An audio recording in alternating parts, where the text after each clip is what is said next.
कडे अप्पर मनार धरण आहे आणि त्या अप्पर मनार धरणाच्या भोवती मोठ्या प्रमाणावर भोई समाज राहतो। भोई समाजाचा मुख्य व्यवसाय मच्छीमारीचा आहे, परंतु त्या धरणावर ज्या संस्था निर्माण केल्या त्या एका विशिष्ट समाजाने या सगळ्या संस्था केलेल्या आहेत। असं काही बंधन नाही आहे की कोणा समाजाने करू नये, कुठलाही समाज कुठलाही उद्योग करू शकतो, परंतु ज्याला साधं धरणामध्ये पोहता येत नाही अशा सगळ्या लोकांनी मच्छीमारीचं रजिस्ट्रेशन केलेलं आहे।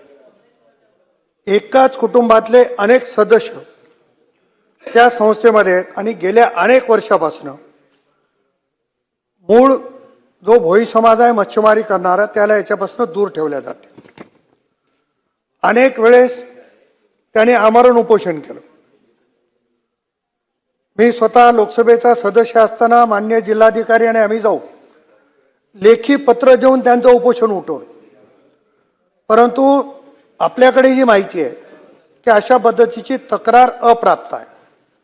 माझी आपल्याला विनंती आहे की हे जे कार्यालय आहे, मी आपल्यालाही भेटून विनंती केलेली होती, आपणही त्या संदर्भात चौकशीचे आदेश दिले, आपणही त्या संदर्भात एका अधिकाऱ्याची बदली देखील केली, परंतु पूर्णपणानं गेल्या 15-20 वर्षापासून त्या ठिकाणी हा बोगस कारभार चालतोय।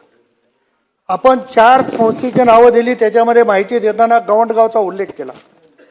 त्या गावाची लोकसंख्या साधारणतः 1000 ते 1200 आणि 4ही संस्था एकाच गावामध्ये नोंदणी झालेली आहे। माझी आपल्याला विनंती राहणार आहे की मूळ मच्छीमारीचा व्यवसाय करणाऱ्या लोकांना आपण त्याच्यामध्ये सभासद करून घेणार का? जो आता प्रकार झालाय त्याची आपण चौकशी करणार का? आणि चौकशी अंती जर दोषी आढळला तर आपण कारवाई करणार आहात।